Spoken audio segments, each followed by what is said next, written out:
Since everyone still enjoys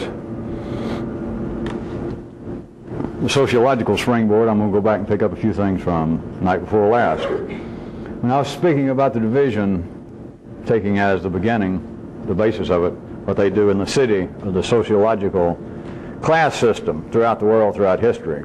And I was referring to the fact that life, for a particular purpose, keeps what is loosely referred to as the upper classes. In times past, it was actually royalty.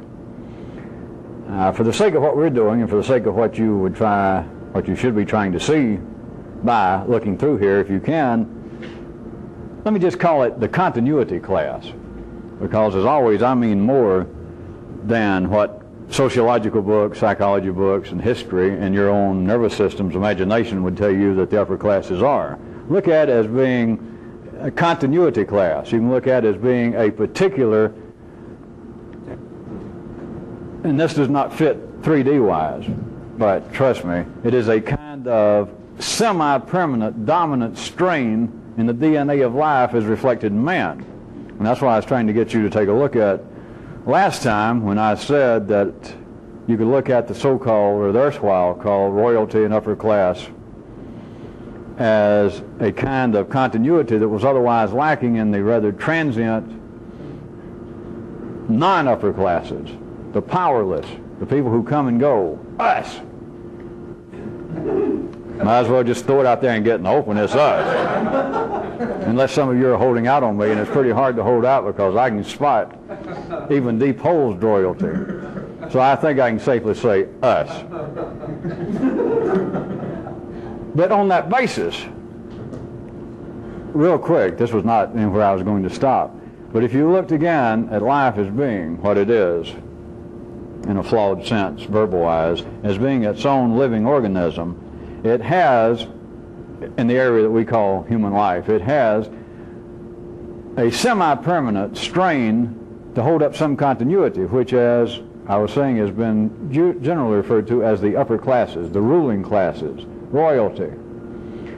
But, at least you take that, God forbid, and if you strictly as an external matter, in you, in individual humans, generally speaking, there is that same kind of permanent strain, and it reflects itself in one way in the attempt, to whatever degree it succeeds, but in the attempt, wired into humans to feel as though you have a permanent self, an I.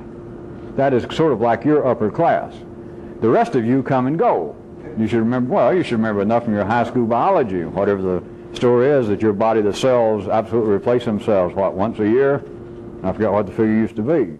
That you are, in essence, a whole new person. And in a sense, look how, just like this, apparently your taste can change when the fads change. Your opinion can change as to whether you're confronted with your betters or your inferiors, where there seems to be some coercion going, that you apparently can hate somebody and love them the next minute.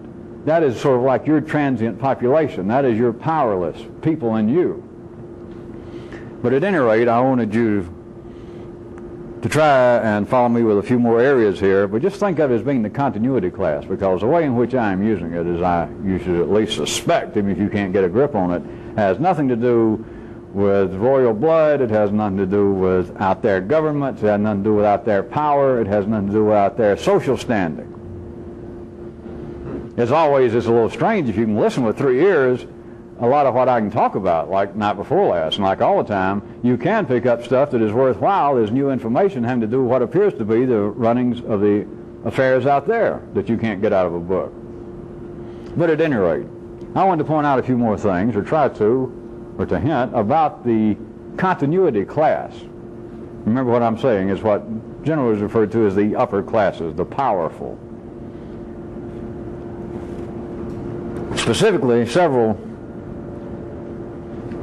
or at least one good thing that I may expand upon, one area having to do with this continuity class, and that is that life only needs a small number therein, a small number. As I was saying, you might as well face the fact.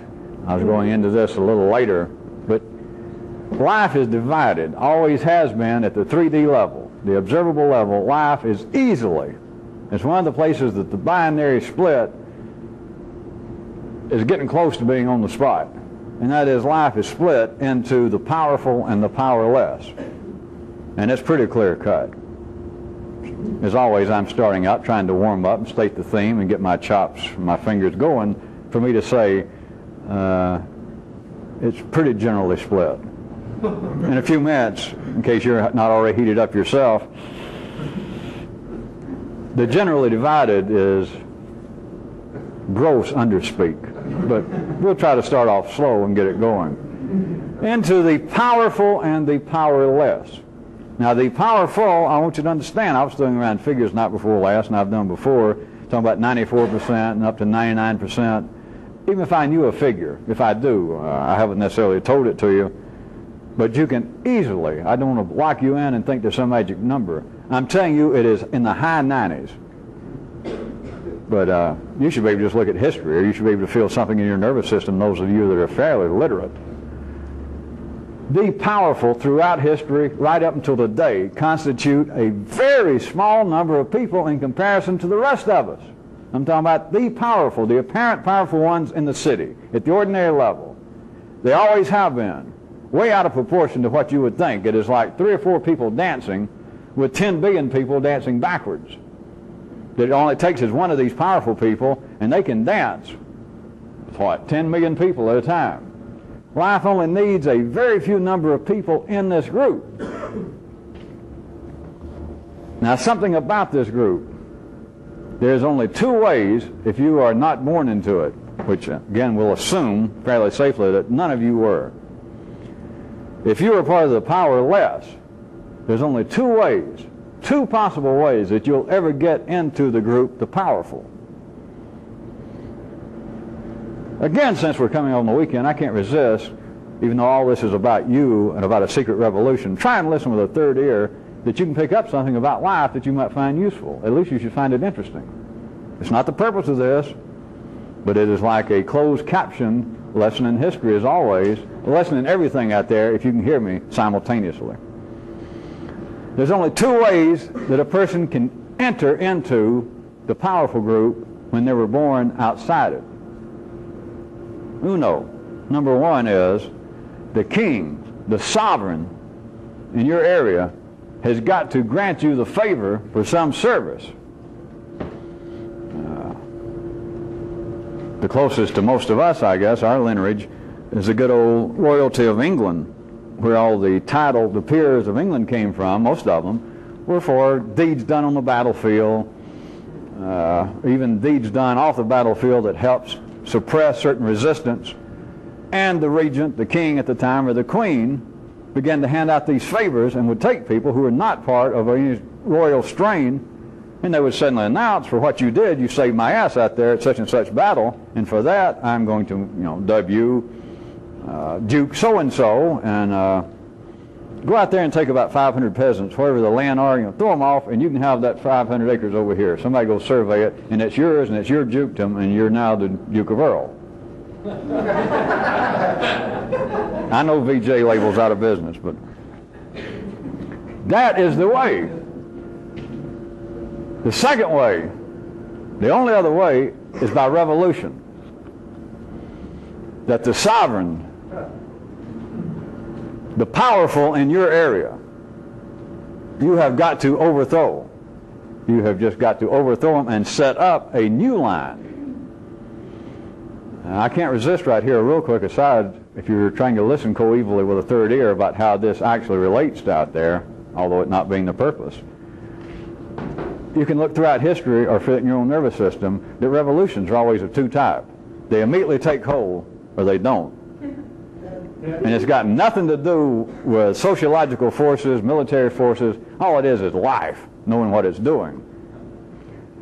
The revolution, if it takes effect right away and takes hold, all that means is that whatever line, whatever house of royalty, whatever sovereignty, whatever ruling class got overthrown, they died. That's the end of that line. They're going to have to end up hanging around Saint-Tropez trying to get a table and saying, well, yes, I am the great-great-grandson, the pretender to, such and such throne, and that line's really dead. They're not coming back. A new line took over. A new set of genes, a new strain of DNA took over. They took over the British throne, the Italian throne. Or it doesn't take When this happens, it happens, if you look back, I'm talking about not just externally, if you want something to start from. Revolutions happen throughout history. They happen in your lifetimes. They did not work. They happen all the time, especially in less developed countries. There'll be a revolution, and if you try to keep track of the news, it either disappears after 2 or 3 days, or 2 or 3 days it's way down in the paper somewhere that the people who instituted this previous coup got couped themselves. Well, they lasted 3 days, and they're gone. Nobody can even remember their name. Reporters can't even remember their name a week later. They were in power 2 or 3 days. You can look at that as being that life is trying to establish a new strain, is trying to grow in a certain way, and what it was trying didn't work. Does that sound familiar? Yeah, not you people, I know. Nah, you try things and it always works, right? But back to the main pathway here. There are only 2 ways to move from the powerless class to the powerful class. And I wasn't going to say this outright, but I will safely assume that all of you assume that there's some reason me bringing this up, that is, the possible ways to move from one class to the other. I'm not going to say there is, and I'm not going to tell you that. I'm assuming that you believe there's some reason me saying this, unless I'm just killing time. There are only 2 ways to move from the powerless class in which all of you were born into the powerful, and that's through the king granting you a favor, the sovereign, whoever is running the ruling powers in your area, to grant you entree, to say, come in. I might then point out, in your lifetime, you're not really in. You do understand that. Let me jump back now, if I have to, externally. Nouveau riche. You might finally get rich enough and be invited to some of the parties in Monte Carlo. But I assure you that all these deposed, at least just a generation or so away, the King Carloses and the deposed pretenders to the German throne and the Bavarian throne, they're going to treat you for what you are, an upstart. You are not part of the power, but it's not sociological. That's the way it appears, but I'm telling you, and you should know it. Everybody knows this. If you don't know this, if you don't know history, look at the movies. Take that as history. The movies, all the way from Shakespeare, I know his movies are hard to come by, all the way from him to up to date, is the bucolic lad, somebody, a non-powerful person, in some way gets rich or does some little deed, and apparently gets taken in by the great power establishment, and they all laugh at him. And even he knows, by the time the movie is over, the guy suddenly begins to look like Jimmy Stewart, I guess. And it's like he comes to his senses and realizes, I don't belong here. I need to be back on the farm kicking shit. And look up old Sally Mae, I don't belong here. In one generation, you cannot actually move. Physically, you apparently can move. But out in the city, now I want you to hear this. This is not a sociological lesson, even though I tried to point it out. Listen quick. In one generation in the city, no matter what you do, using that first method of the king, the power structure, bringing you in, you could have saved the king's life literally. And he brings you in and says, I make you super duke. I'm going to create a whole new category, a baron, super duper baron so-and-so. You are the peer among peers. Do you understand if they do all that and he makes you a little minor throne and lets you sit beside him? In one generation, you're never going to fit. You're always going to feel like I don't belong here. I'm a fake. The rest of them are going to treat you that way. When the king's not looking, every time he looks away, they're all going to go. He's going to treat you like what you are, non-powerless. It's just a fluke. Now quick, you got to listen. This is the only way out. This is the only way that you can move yourself, literally, in one generation. You can't do it in the city. They can move you. They can give you a title. You can get rich. You can get famous. Well, nowadays it's even coming out. I see there's a whole, I guess a 6 month, it's probably over now, there's a popular new psychological thrust and books out about the imposter syndrome. Somebody was on TV and I saw then there was a Son of the Imposter book, and it got in real quick, and all I heard was 30 seconds, but I knew exactly what it was, of writing case histories and telling you that many, many people who get rich and famous actually feel like they're imposters, and they worry about it, and they get stress and ulcers, and they bite their own nails. What an expose. But at any rate, that is simply a small-time external city reflection of this reality. So, what apparently externally would be true, that there's 2 ways that you can move from the powerless class to the powerful. One is the king grants you entree. I want you to see that now, pull back right quick, we're talking about this, of course, always. That is not possible. That is not a viable alternative to you. The other way, even out externally, the only other way is revolution. You have got to overthrow the powerful class, and you establish yourself and your followers as the powerful class. Now, internally, the only way that you can do this in one lifetime is through a revolution, through this kind of activity. That's why I'm here. That is why you need me, because the only way you can do it is through a revolution. It is a quiet revolution. It is not necessarily external. It is not necessary that anybody even have any notion resembling an awareness of what you're doing, anybody. But it is indeed a revolution because you have got to do one or the other. Now notice, they don't use these terms, but everyone else who believes in some way, they're wired up to believe and to feel in some way that their life should be a struggle to become better, to enter into some new class, to be reborn, as they say sometimes, to be a new person. What do they believe? Think about it. You got a second? I got a little coffee tonight. All right, I'll tell you. They believe in the first part. What do you think fucking religions are? The king will grant me a favor. I paid my money. I swore allegiance to the church. I bowed down. I kissed the Pope's ring. I kissed the rabbi's feet. I'm in service. Therefore, the big king, we're talking about the real big enchilada, is going to grant me entree into the circle of the powerful. Oh, I know for various reasons he can't do it right now, but after I die, he's going to do it. Ain't he, Rabbi? Ain't he, Father? Won't he? Yes. Oh, good. As always in the city, to take the binary basis, what appears to be the only way among the two is absolutely not the way, because nobody can grant that to you. If they did, I guess surely I could work up some kind of greed center, and I'd try to find all the people who are advertised in international publications that I could grant this, assuming I could, and by God, I'd take everything everybody had if I had any use for it. But the real thing, you cannot, there's nobody to grant it. There is no king. There is no king of the true gypsies. There is no king of some great secret work. There is nobody on the 3D level that's got the power.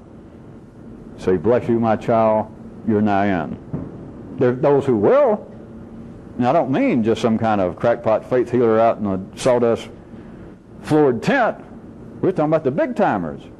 The big timers that say, yes, you're now in. No problem. There is no such person. Not on the 3D level. Can't be done. But then also at the 3D level back in the city, they can't perceive of a revolution getting them in. That's why they're so infrequent. That is why when they do happen, very often, as I was pointing out to you, they do not take. They'll last a week, a month, and that's another one, that's another one. But then when a revolution does take, maybe the original family comes back in. If not, some other family finally shows up on this little island, in this little nation, that is, this little area of life's body, and they do take over. Then it drifts from the news very quickly. They do get in, and life is like established itself there, this new strain. And they take over, and you really lose interest. You don't hear about it anymore. The ones you hear about is where the battle continues to go on, the Lebanons. A lot of the Latin American countries, at least up until the last, well, it's still going on some, but a constant turnover. And you just lose track, not just you personally, but life itself loses track, loses interest, and it's reflected in the news that nobody knows who was here last week. But it stays in the news, that just keeps going. But nobody knows anybody in particular because no line has been established. When it is, it drifts away from the news and people forget about it. Life forgets about it for a while.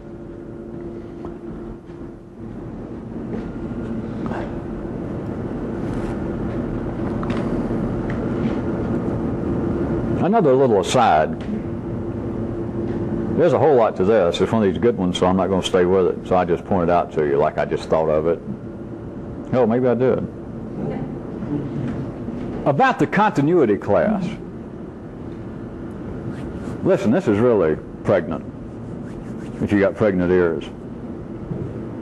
There is a particular phenomenon in the continuity classes that does not exist in the masses. Well, one that's easy, you should be able to hear it, and then I'm going to skip right on and you can see if it has any further meaning. The continuity classes, inside the continuity classes, is the only place in human life consistently where the sons want to be like their father.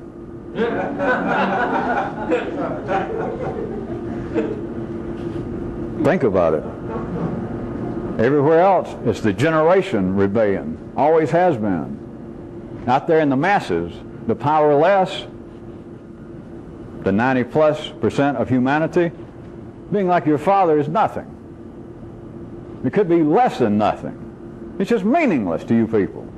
It's not an attack, it's just meaningless. People don't care about growing up to be their father. In most families, there's a struggle, sometimes an armed struggle, between the sons. Now, I know there's some validity in this in daughters, but trust me, we just use the blatant example. It's the strongest blood example. It's stronger in the genes of life. The sons almost push their fathers away. But to find some boy and say, what do you want to be when you grow up? Do you want to grow up and be a bricklayer like your father? The guy trying to look at his father, just an average father, no offense to bricklayers. But you know this is not true. It is just not true. You do not find children in school saying, yes, I'd like to answer that question. When I grow up, I want to be a good bricklayer just like my father, a good roofer, a good ditch digger. It's worse than just the occupation if they say, well, do you even admire your father? Would you like to be like your father? And he thinks about his father sitting there in his T-shirt and his shorts and drunk, watching TV, and he thinks, hell no. All right, on a large scale, out there in the transient population of the powerless, it is like a constant turnover. When I say they're transient, it's almost like the next generation almost just leaves their parents. I don't mean just physically, like leaves them like I got no connection. But it's not true in the upper classes, my continuity classes. You can ask them. That's the only place it exists. But it's a dream. Even the powerless people talk about it. They'll be doing some man-the-street interview, and a bricklayer will come by with this little kid, 4, 5, 6 years old, and they say, what do you hope for your son? I want him to follow in my footsteps. Whether he says this or not, it's like a dream in humanity.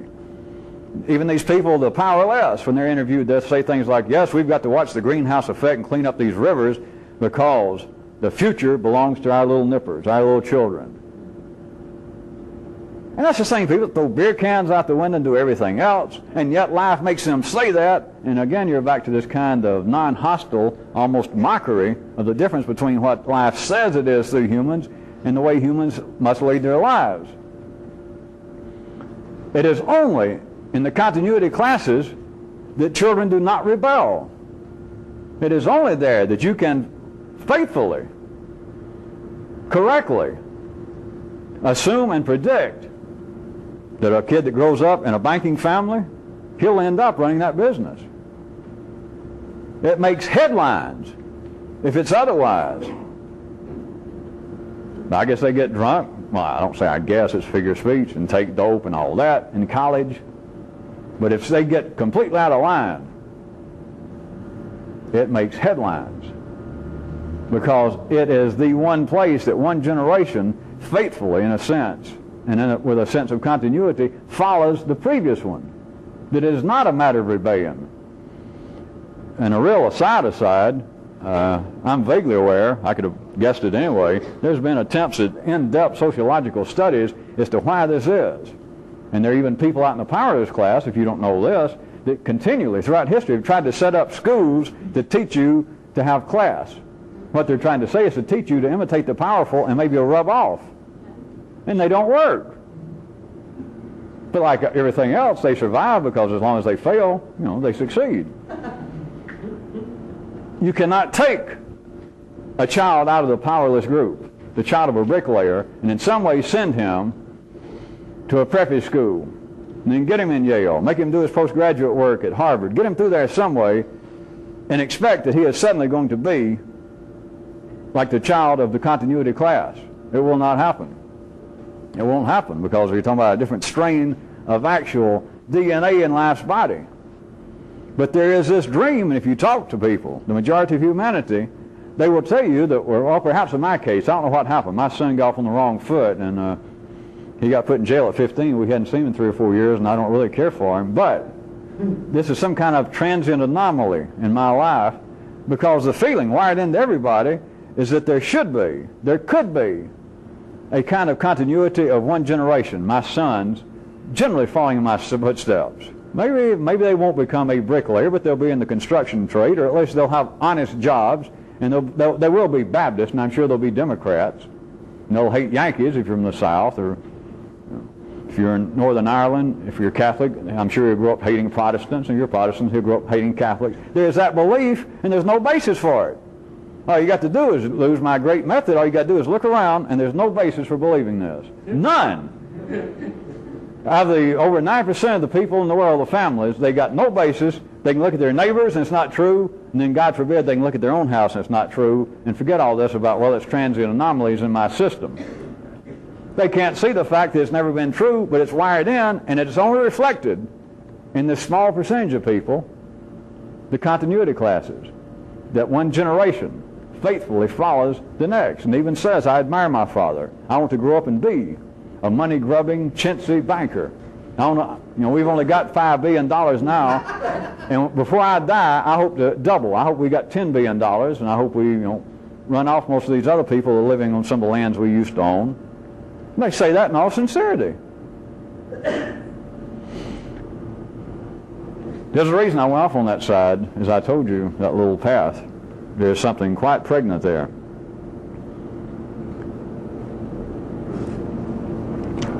I'm going to try and expand your vision with this if you're trying to follow it. A little more with some areas I began to touch on night before last. And what would seem to be the certain types of sovereignty. I'll start out there, the parent that we're talking about going on in the world out there in the city.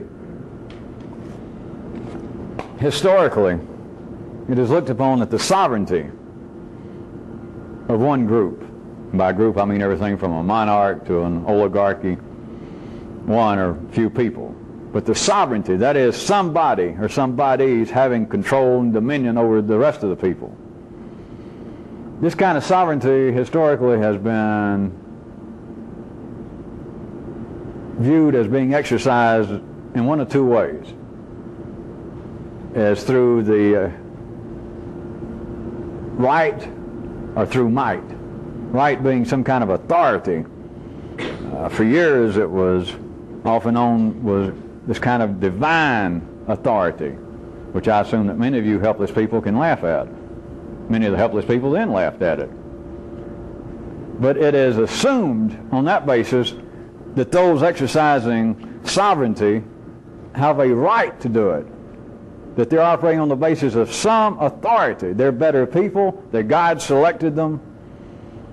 They just have some authority, as opposed to the second of might, which is sovereignty simply by raw power. That the powerless people, if they had to express it in some way, would say, these guys, or that guy and his minions, they're in power simply because they took power. They stay in power simply because they keep exercising power. So throughout history, it has been noted that, and I'm not going to argue because I'm trying to get you to look somewhere else, that is the only two ways in which sovereignty is exercised. It's through this right of authority or through the might of power. Now, can you jump inside right quick?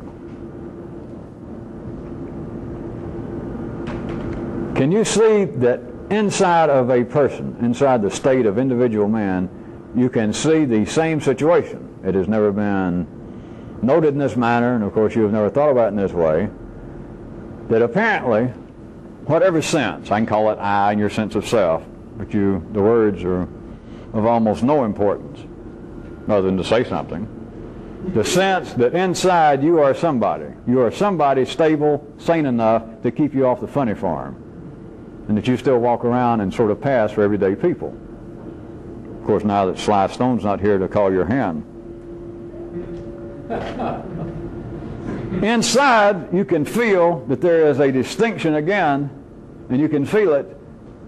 You should be able to feel it. You should be able to feel it not only for you, but for a greater extent of humanity. You should be able to feel your nervous system responding to this, that inside you could feel that you are either being run somewhere, however it got into you, that somewhere in you is running things that is you in your name, and it's on the basis of some right, that there's some authority for me doing this to me, whatever this me is, for I doing this to me, whatever this I is, whatever the terms are that came to your mind. Conversely, you should be able to feel, your own nervous system should be able to tingle, and at least silently go, yeah, that I can feel me, I can feel humans, I can feel humanity, parts of humanity, contraire, feeling as though they are being run from wherever the running came from, but they are being run on some basis of simply might, that there is just some power and I just do it. You can feel at that level that there is a validity to that distinction. Of course, as always, that is not the end of it. But there is validity to that distinction, and there's a way in which you can use that by trying to see and try to feel the inner reflection of this, the inner reality of it. Then I can present to you further queries.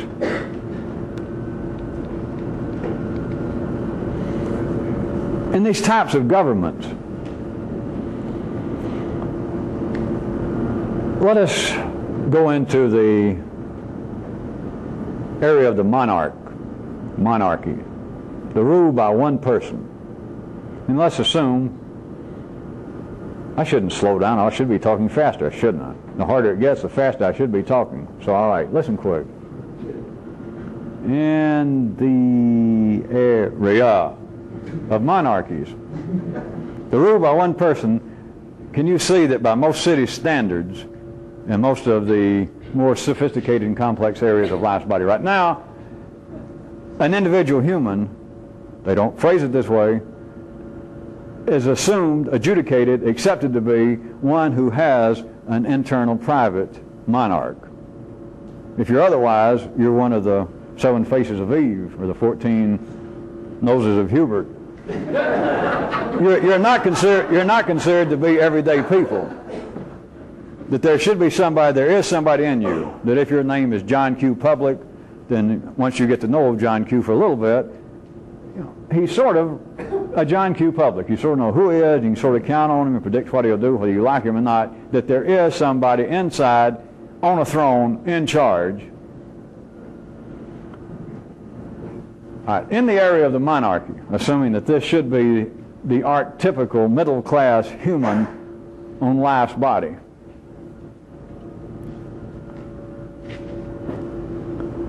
in the area of one-man rule, one-woman rule, you've got 2 possibilities.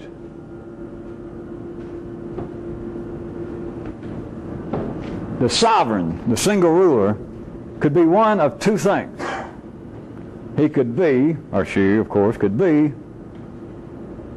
a sophisticated, benign, even tolerant monarch. And I'll use monarch now in a positive sense in the binary world, as opposed to a narrow-viewed, narrow-minded, ego-centered, intolerant tyrant.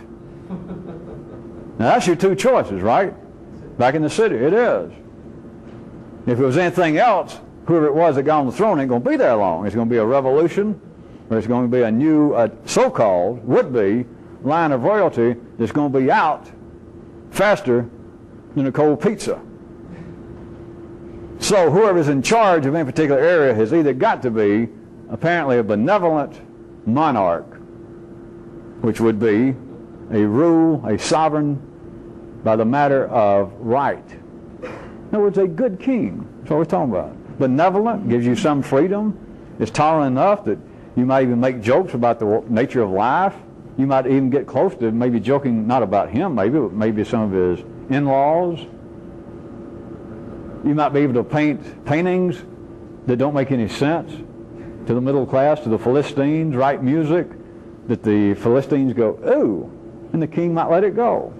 Tolerant, benign, broad-minded, sophisticated. As opposed to the only other choice in the city, when you've got a one-man sovereign situation, a tyrant. And a tyrant is going to be, surprise, surprise, just about the opposite of what I described just now for this benign monarch. He's going to be narrow-minded, touchy, intolerant. Would really wrap it up.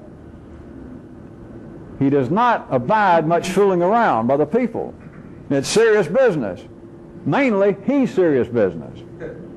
You don't fool around.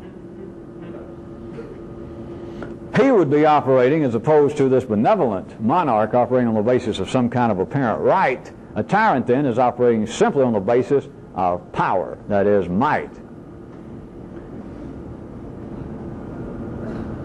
I would like to ask you, what is the difference between right and might? To what end, historically, and you followed me once I set this up, and I started off saying historically, they have considered that the matter of sovereignty is divided up into, is split into a matter of whether the one exercising the sovereignty does so by some apparent matter of authority, that is right, or whether it seems to be through power, simply a matter of might. Everybody, you all took that. Fools that you are. So now, a few minutes later, I'm asking you, since you said, yeah, that sounds right, and I even insisted that historically that's the way it's been. Now I'm asking you, to what ends are things divided in such a way that that about seems, as always, to wrap it up? That if you're going to have a one-person rule, they're going to do so by either right, that is some kind of authority, that those being governed accept it, that the gods intended this, or the people in some way, in some mass form of enlightenment, just recognize this guy is better than all of us put together. This guy is, pardon the expression, a prince among men. We want him, hey, take over. You lead us, we trust you. It is just some sort of natural selection, the rising of the best. We want you to be king. That, as opposed to, suddenly you turn around and some guy has grabbed power. And you or somebody raises an eyebrow or looks like you're about to make some comment, maybe somebody next to you, and they get shot. And suddenly you begin to think, well, maybe I should give the guy a chance. Maybe he's not all that bad. He is simply exercising sovereignty on the basis of nothing but raw, naked power, might. What is the difference? To what end has life given this apparent, obvious division? And why, as always, do those two possibilities, those two classifications, seem to about wrap it all up? Turn over the tape. 1 second.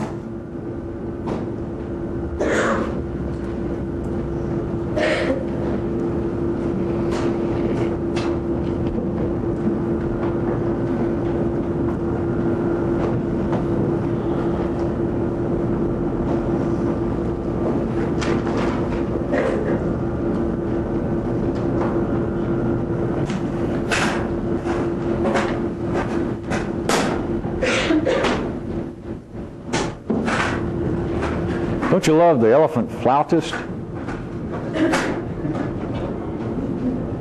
Because I hate to say it, but it looks like to me he's perhaps took some foreign chemical substance. But you know how musicians are. I recognize that. Oh.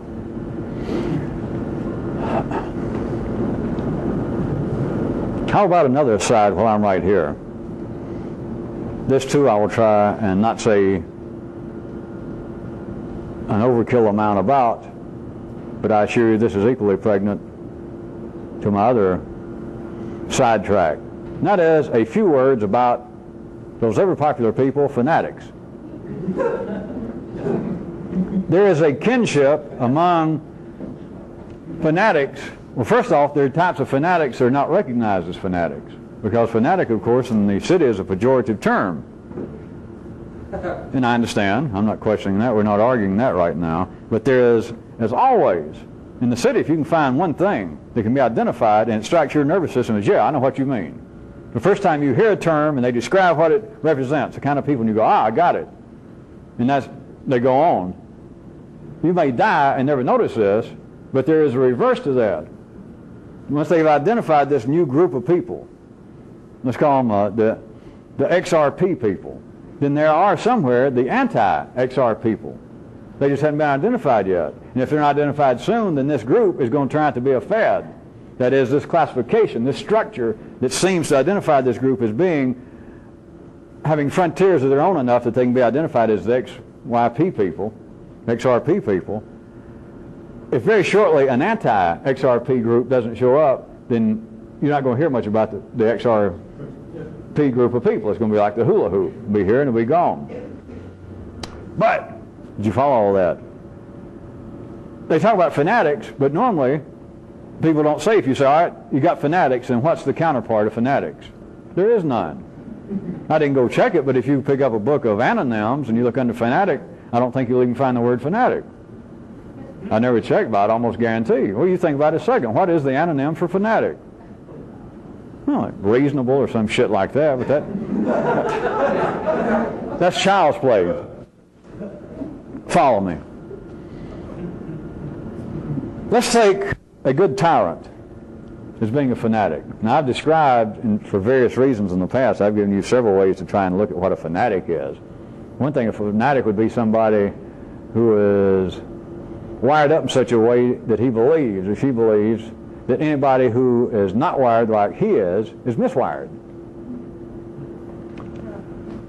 A fanatic is somebody that has immovable, as far as they're concerned, extremely, almost blindingly established frontiers between themselves and everything else.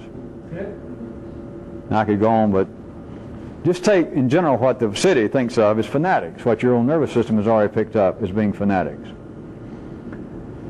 Rather than just leaving it in a pejorative state,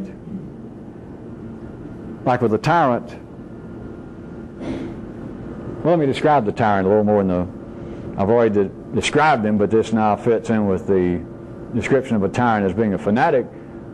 A fanatic is somebody who is intolerant, self-centered, and to say the very least, narrow-minded, and absolutely self-assured, which I've also pointed out to you in the past, is why in certain areas, to certain degrees, at certain times, fanatics can exert an extremely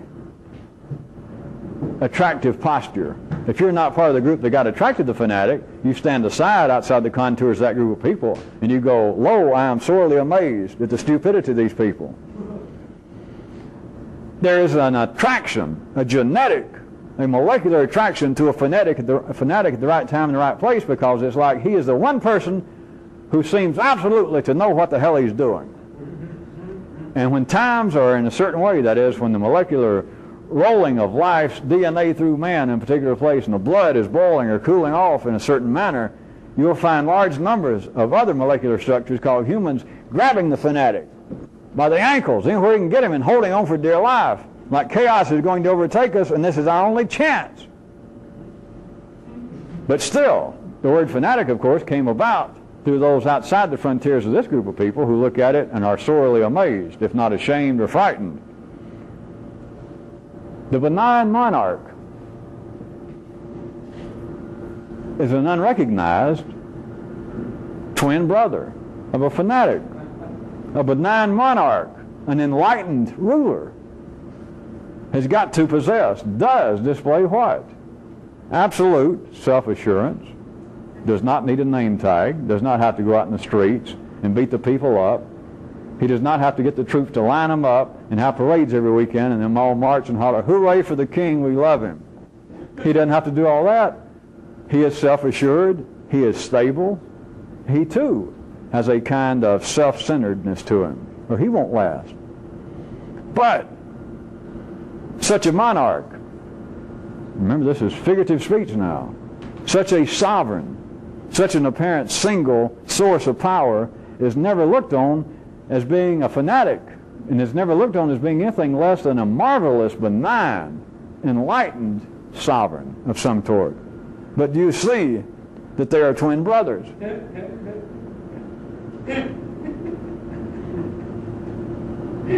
If somebody is wired up in such a way that they find the person next to them to be extremely offensive, they feel threatened by them, they feel dangerous by them, then who is that person's state being run by? No doubt, a tyrant, a fanatic. The guy's an idiot. I mean, sure, they brought him in from the San Francisco office and they put him in. I got to work for him until I find another job. I'm telling you, the guy's a fucking idiot. He's a maniac. You ought to hear the way he talks. Been here a week. Blah, blah, blah, blah, blah. What you're describing is a fanatic. He came in, he wanted to change everything. We tried to tell him we've got our way of doing things. He wouldn't listen. He immediately told us all he didn't care what happened before, but we couldn't call him by his first name like we used to Frank. No, we have to call him Mr. So-and-so. Who the hell does he think he is? Well, who he is in power vis-a-vis the guy complaining. But the guy complaining finds this other person to be controlled by and ruled by a fanatic, whether the word ever crosses his lips or not. That this guy is a fanatic. He is a tyrant. He is narrow-minded. He is intolerant. But those to whom you're wired up to feel a certain kind of empathy, in some cases, good old myself, but those that seem to be your friends, your sort of person, if you had to describe them, they would be an enlightened monarch. But they would still have the reality of the same kind of characteristics I just described about this tyrant, this fanatic, because a enlightened, a benign, a benevolent monarch, as opposed to the fanatical tyrant, has got to have the reality of the same characteristics I described, but they go under a various amount of extraordinary non-de-guerres. That instead of calling them self-centered, ego-driven, intolerant, you say about the so-called enlightened monarch that he is self-assured, clear-eyed, stable, predictable, and you're talking about the same things. Now, back closer to the main path, to go along with your question as to why are things apparently and properly and adequately divided up into sovereigns ruling by apparent right, that is authority, or by apparent might, raw power, to go along with that question, now let me ask you this. Which one of the ones I just described would you like to be ruled by? Now forget all this shit about out here, it doesn't make a damn if you know what you're doing. We're talking about somewhere important. In the big old state of Edna and Hubert, and Frank and Mary, who would you like to be ruled by? And what if your nervous system, if it did immediately respond to my question, fuck all that. That immediate response is not worth anything. Other than to look at it and think, well, how curious, I did have an immediate response and it seemed just right when it's not. Who would you actually like to be ruled by if it was down to that dual possibility?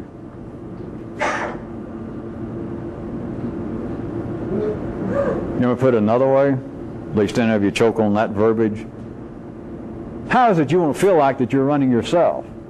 Whatever this may be leading to, whatever combustion may happen, and that you find yourself feeling more then what do you expect it's going to be, now that I put it to you this way? That you're going to be this benign monarch, that you might want to even print postage stamps inside your postal service to you, sitting there looking off, smiling? Or the despot, that you seem to rule yourself by power? I don't think that there is an easy answer to this, or an obvious answer, because if you actually began to ignite your nervous system beyond where it is now, and that you are not tied to the literal past, the horizontal past, you are not part of the walking dead, that you would be a new person in there in secret, that is, you've got some new information, then don't immediately discount a tyrant. What's wrong with that? If the tyrant knew what he was doing, are you sure that you want to immediately be a kindly monarch? Are you sure that it would be proper for you to say now, if you're going to try and respond to the question, some of you understood some part of it, that you look forward to, or that you believe, given those two choices, that somewhere down the line you will start being run by, or that you'll start operating yourself by, or on the basis of some sort of new authority, some right. I've earned it. I suffered. I sit there and I listen to that guy talk 3 nights a week for years, and I tried all those crazy things he said. And in spite of all that, or because of all that, I got to admit, I can look around, I can feel it, my nervous system, there's no doubt, I'm not the same person I'd ever been if I hadn't gotten involved with this. I could have taken all the dope, drinking all the booze in the world, pursued every perversion inside and out. Nothing would have produced what's happened to me. I know that. Okay. So if I can picture myself being there, am I then going to be in some way in charge of myself in some new way? I'll be some kind of new person, some description in there somewhere. Will it be on the basis then that I'll feel like what I'm doing is by some right, that I earned it? Putting up with this, going through all this, or in some way, although you denied it, there was some sort of, what do they call that stuff? Oozing out from me to you. That there was some kind of secret stuff going on, and you begin to absorb it. And so now you have gained some authority, that you are now a new person, that you are now not what you would have ever been. You're almost a stranger to the nervous system that your family gave you. Thanks a lot, Mom and Dad. And that it's now on the basis of some authority that I earned this. I got it somewhere. I did it. And I feel myself, I picture myself, I project myself as now running myself and my affairs as an enlightened, sophisticated, to say the least, wide-minded, perceptive monarch. Because you just assume as you start getting close to seeing the kind of stuff I see, or actually seeing how life works, so you'd be the living example of benevolent. Or could it possibly be that you would be a kind of unrecognized living example of a 4D tyrant? Don't let the word choke you.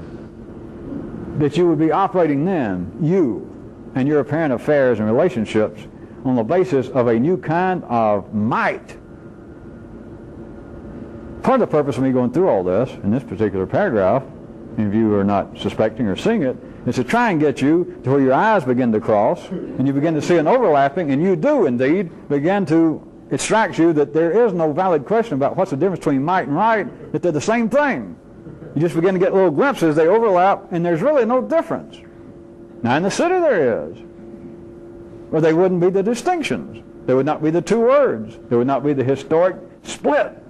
And it would not strike everyone's city's nervous system as being a proper, adequate division.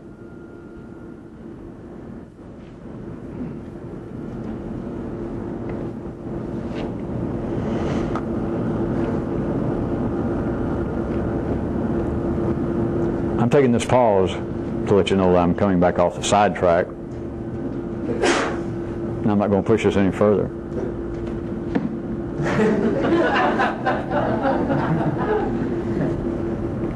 Well, let's jump back to, how about a new sidetrack? Here's another one that you can get something out here if you can listen with a third ear coevally, because it's interesting out here, to say the least. It's profitable if you see it, but of course the real purpose is downtown Hoboken.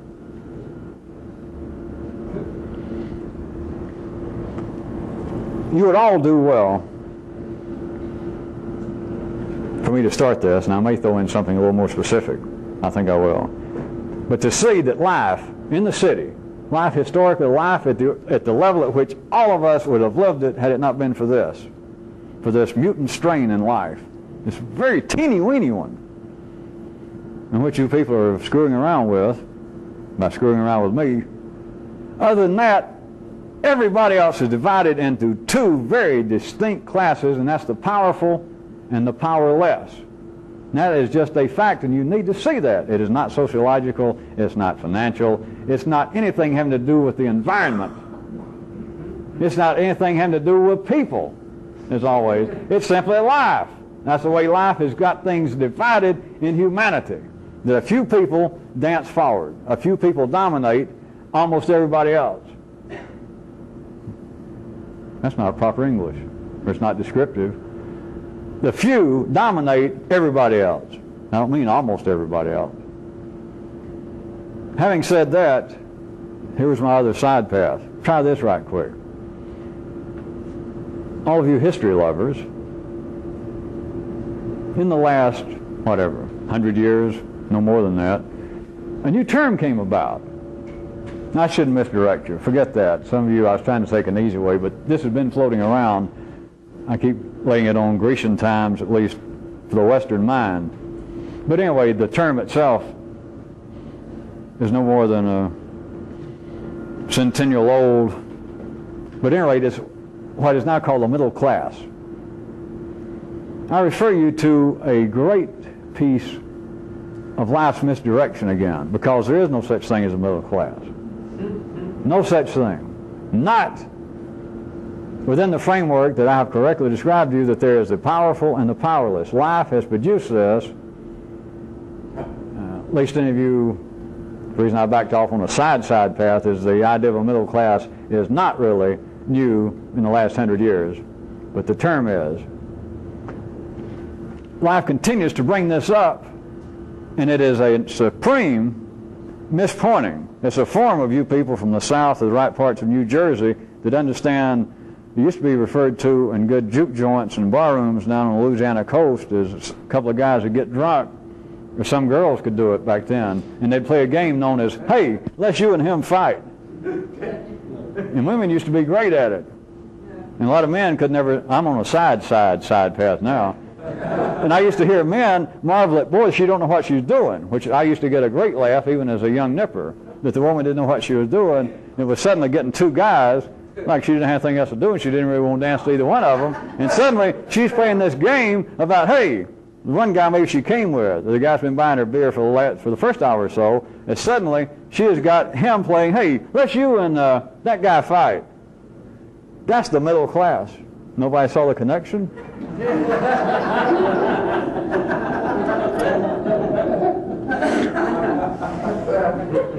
All right, let me take it out into the material external world right quick. Remember, this has got really no lasting validity other than whatever you can get out of it. It would be like this. If we were ordinary people, and I was some political firebrand, and I was talking about a real revolution, then I could say this. You got to listen fast. I could say this. I'm speaking now for somebody in the city. I could say, hey, the idea of the middle class is one of the great capitalists in the true sense. That is the powerful class. That's one of the greatest tricks they've ever pulled on us poor people. You know why?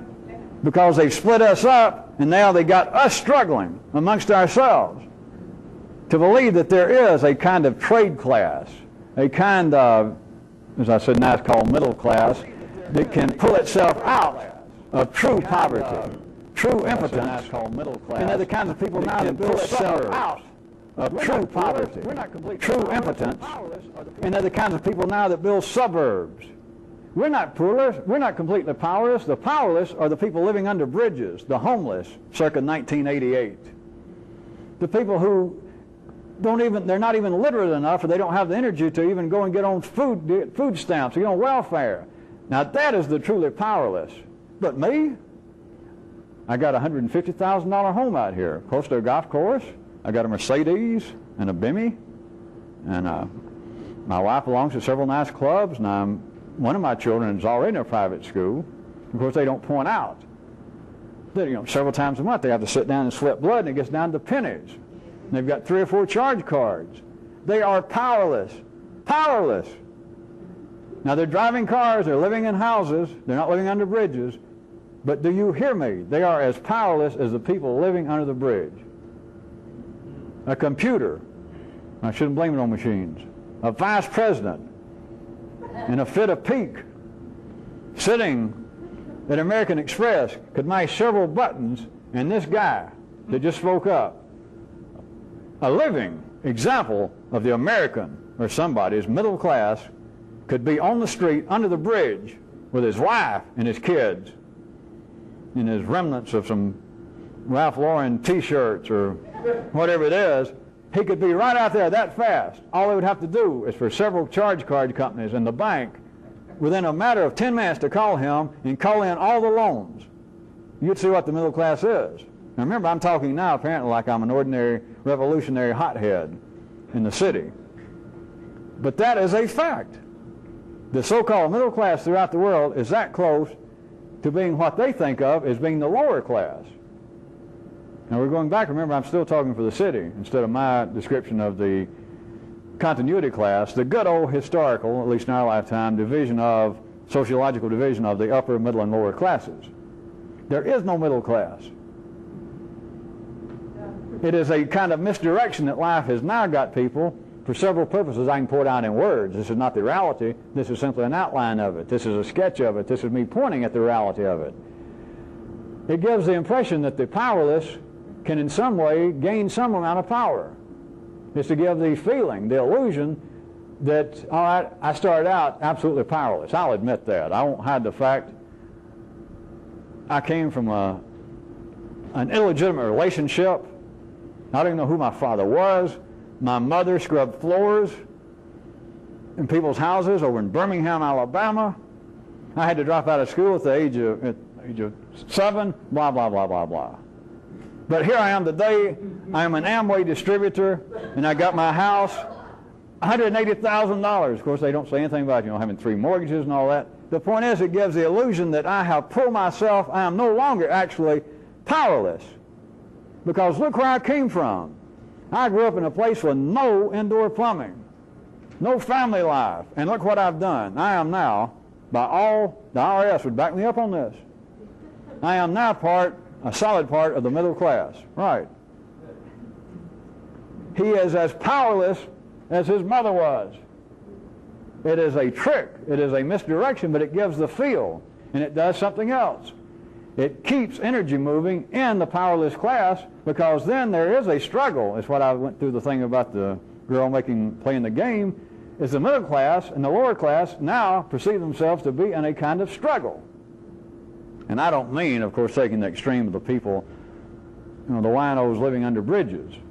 But now this guy that worked himself up out of poverty to be an Amway distributor and be $500,000 in debt, and now is the middle class, it is like a struggle between him and the next generation, or even some of his peers from that same area trying to take away his distributorship. There's apparently a struggle going on between the middle and the lower classes, that I worked my way up, and I got to hold on to what I got. And now that I'm in the clover, now that I'm in the suburbs, we got to keep all these other people, the other lower classes, my erstwhile peers, we got to keep them out of the suburbs. I don't want to associate with people like me anymore. And so there's that going on. Remember, I'm still sort of as though I was speaking like a city person about this being reality. And I could say then the upper classes have instituted this whole idea. It's a dastardly trick. It's like they put out some sort of secret, invisible gas we don't know about that's deluded us all, and they got us struggling amongst ourselves, believing that we can work our way up from nothing into something. The people that are something are still nothing. They're a phone call away from bankruptcy. I'm talking about pure bankruptcy. The people living out there in $200,000 homes with 2 Mercedes, one phone call, and they're on the street. One phone call, not just from the banks, it could be that, the credit card companies, a call from their employer, one pink slip, and that's it. Bye. They're back on the dirt road farm. The powerless class has always been that way, but life continues to bring in this, hey, look over here.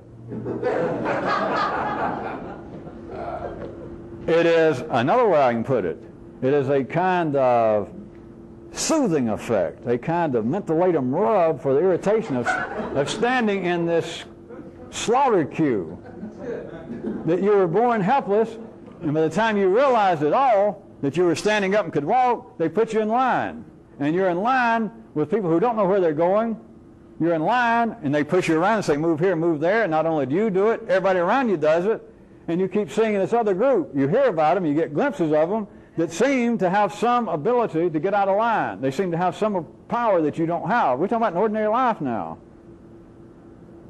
But then this concept that there is a third possibility, the middle class, the trade class. It has popped up everywhere. It has popped up, for those of you that, if you're on a real side thing, the caste system in India. It has popped up in other ways. I guess that's extreme enough or obscure enough. But it keeps popping up that there is not just the royalty.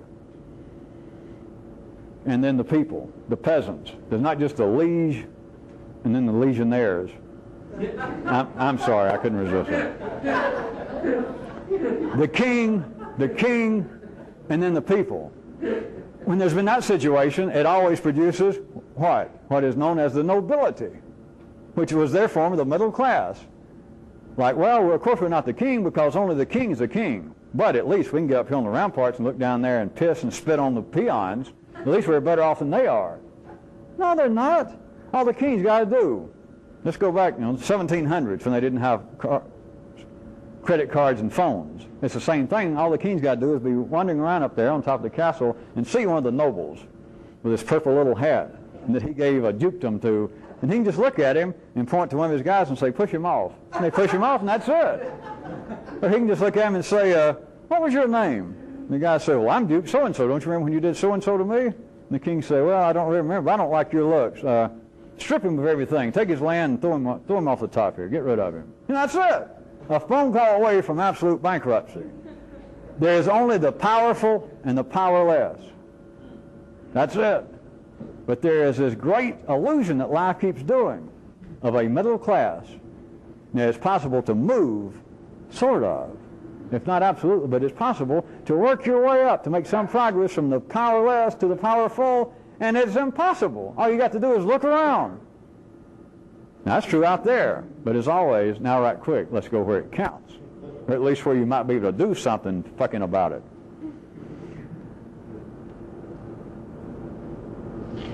One other thing, as long as I'm here, some of you should be able to start doing this by yourself.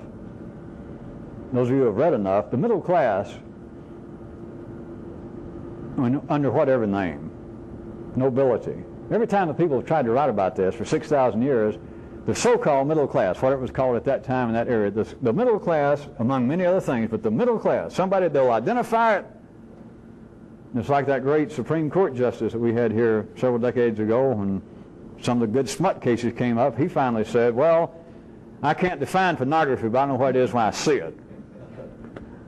People will, without any doubt, the writers, critics, there's those little parts of life's body that's in charge of that kind of stuff, will say, all right, there is a middle class. I know what they're talking about because it's not the king, it's not the real sovereign, and it's not the real peasants. It's not the completely powerless. It's this other group right here that I know what they are. But then nobody has ever been able to faithfully, to even satisfy themselves, define the middle class. Among many other things I've mentioned in the past and probably will in the future. They can't define it. That should make you interesting. They'll admit it. Well, we know what it is. I mean, we know they're there, right? As the reader, and you sit there reading, well, yeah, I know what you mean. But now when it comes to a real definition of us to put it down, because we can define a sovereign. I mean, that's easy. It's the guy totally in charge. We got that covered. We can define the people, those being governed. That's easy. They can even call it the powerful, whether it be one guy or some group, but let's look at one guy. The powerful, and then the rest of them the powerless. Well, most of them. But then we got this third group that we all know is there, the middle class, and you go, yeah. All right, we'll define it. We can say the powerful, you can define that. The powerless, you can define that immediately. All right, the middle class. We define the upper and the lower class. All right, now this middle class, it is, and they do things like, well, I know it when I see it. They'll give examples. But they cannot satisfactorily define it. Why? Because it doesn't exist. That's what nobody ever recognizes, among many other things. Think of all the things that they've never been able to satisfactorily define. I don't mean by your definition or mine. We're not poking fun at them. They admit. Well, how about the obvious ones? Nobody can define what good is. Nobody can define God. Nobody can define a good souffle. Well, never. These kind of things pop up, and I'm just trying to encourage you that you can see them on your own. But the middle class has never been satisfactorily, by the definers themselves, by the writers, they cannot satisfactorily define it. They give examples. They point to what it's not. On this end, they point to what it's not on this end, but they cannot satisfactorily define it. But this, among other things, again, the city, no one, it's just the way things are wired up, has ever went, how about certain things like this example of things we can't define? I wonder if there's some actual reason why we can't satisfactorily define it? I wonder if it could be that it just doesn't exist. Nah.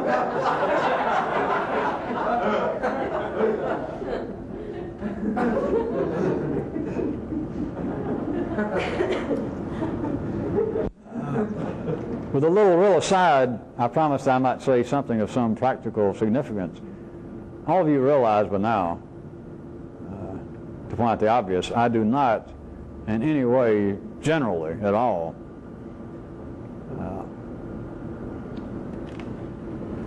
offer suggestions or directions about how to live out there in the city. I know I've done a few things that I required, such as giving up drugs and constant routine drinking. A few things if you're going to stick around here just for your own benefit and for mine, so I don't be wasting my time with you. But I do not give out general things about, well, here's the way you people should live out in life, and some of you people should get your hair cut, or some of you people should dress differently or change jobs. I don't do any of that unless you individually approach me with something. And then, of course, it's always a trompe-l'oeil. It's always a trick. It is always my own kind of misdirection. But anyway, I don't normally offer this. And it may be an illusion I'm offering it now. Nah. Some of you, all of you in various ways could use this. So just listen fast, and it's either as simplistic as it sounds or it's much more complex. Everyone is wired up. It's not your individual responsibility, but everybody is wired up to feel this struggle that is the basis of you being involved with this. But then the struggle back in the city, the struggle at the ordinary level, seems to be a struggle for position. It seems to be an attempt to fight your way from a less powerful position, a less successful, a less financially secure position, to a greater one. But we're all standing in line. Let's talk about the powerless. The powerful have their own line. But the powerless are all standing in line waiting for the slaughter, and they're all together. But in the city, and all of you would be subject to it. I can look at it, and I can look at you people on tape. I can. I know you're out there. And I tell you what, all of you consider, at the very least, that you're middle class. At the very least. Now, you may take some credit if I would put up with that kind of shit, that you might want to tell me how you worked yourself up to middle class, but give me a break. Spare me the details. All of you consider that you're a middle class at the very least, and some of you, back at your ordinary, hardwired, hot-wired nervous system level, at times have considered that you are perhaps even getting into the upper middle class, or given a few more breaks, a little more money, you could easily fit into cafe society, that you could pass right off as being upper class. That if you could just get your foot in the door, you wouldn't get there and make those kind of dumb fox passes that other low-class people do out in genteel society. Here is something that all of you could use at the ordinary level, because the ordinary level overtakes everybody. Now, you can believe in weak moments that you are a steam-powered, if not atomic-powered, Hopalong Cassidy or Billy the Kid, but the posse is always around the corner. If it's not on this reel, it's on the second reel. They're coming up. By the time you can go outside and get a box of goobers or Raisinets, the posse is back on you. They're just around the corner. But you feel, here's what I was getting at.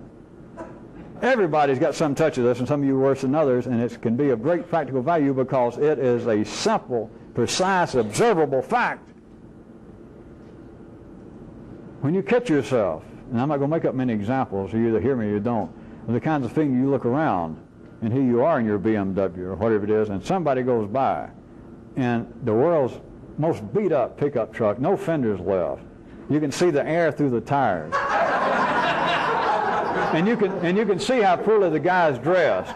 And the woman obviously has never been to a barbershop, to a hairdresser in her life. And they got a kid that you can just see, low class, white trash written on the little kid's face. And they go by, and some feeling comes over you. And like I said, don't make me make up all the examples in the world. But as you should at the city level, there is a feeling of superiority.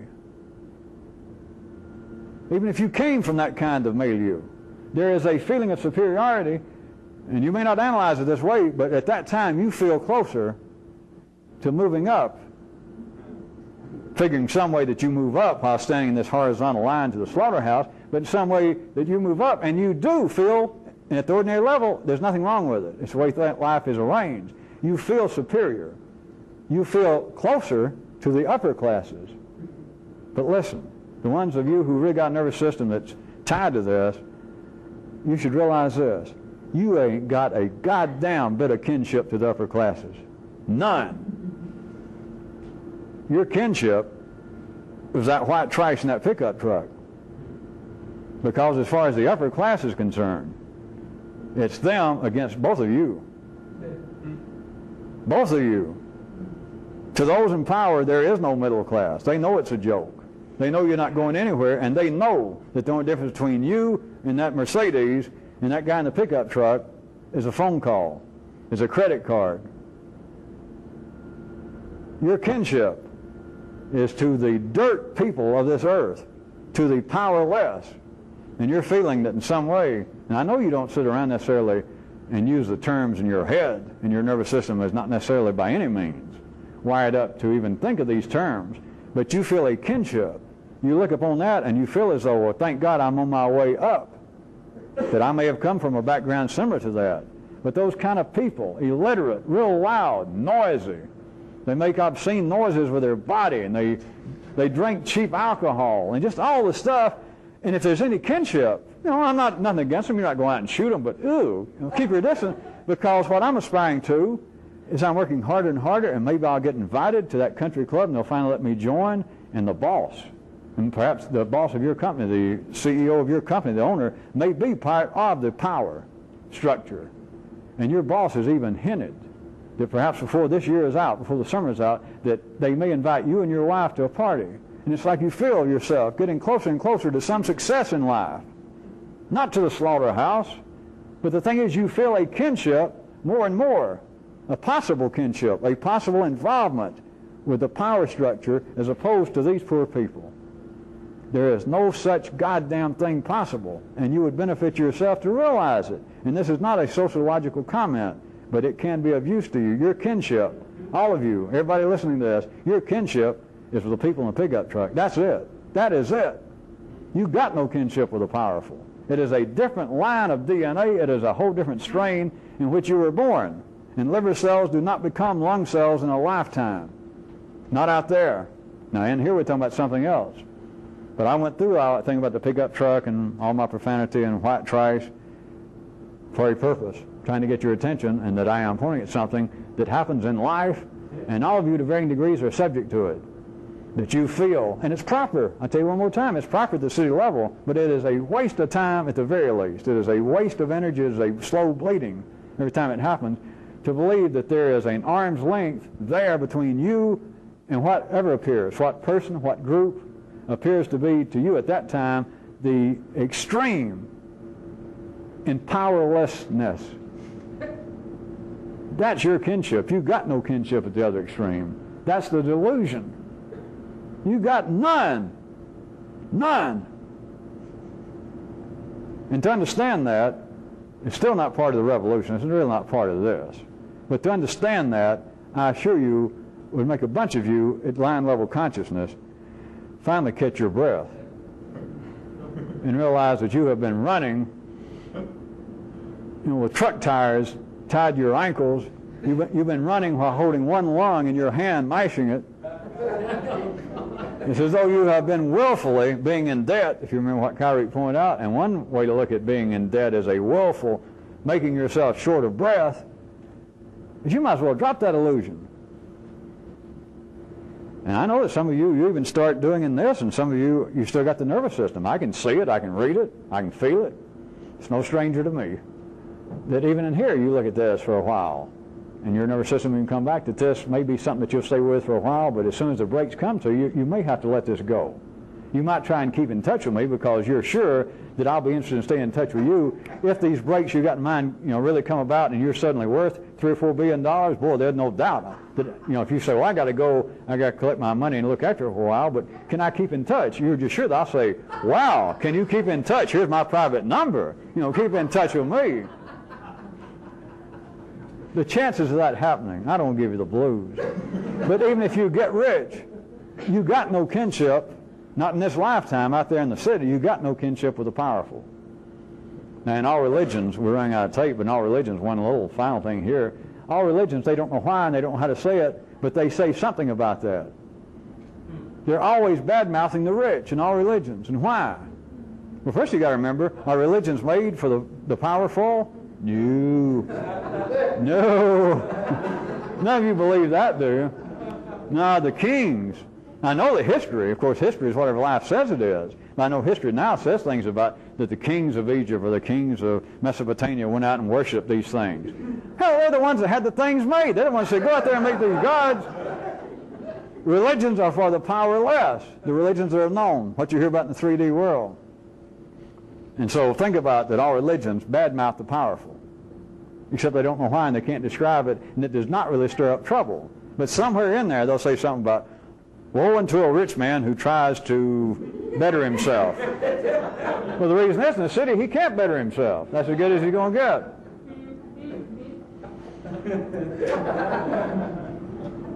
Well,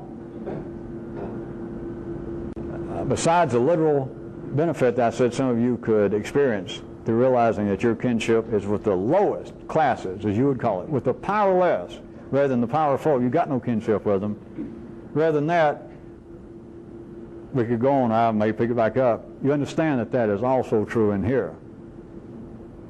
Where do you think your allegiance lies in here? What is your attitude, what is your feeling about any sense of duty, responsibility to this? What is your attitude toward me being the apparent monarch or tyrant of running this? And then what is it that you would feel would be proper if you begin to change and begin to exercise some unusual, some new sovereignty over you? Is it going to be on the basis of a benevolent monarch, or could it be just on the basis of a new understanding of what might is? All the way from that to the fact that you got no kinship with the prevailing ruling powers, and you never will. Your only kinship is with the powerless. All of that is true right now in here, but that can change, remember. That in here, as opposed to out there, in one lifetime, a revolution can take place. Not a granting of favors by the king, the granting of an entree into the so-called middle class, the nobility, which remember is a phone call and a push away from. You can do it in here, but you got to realize where your kinship starts out. We got 30 seconds on the tape, just in time to say, that's it, neighbors.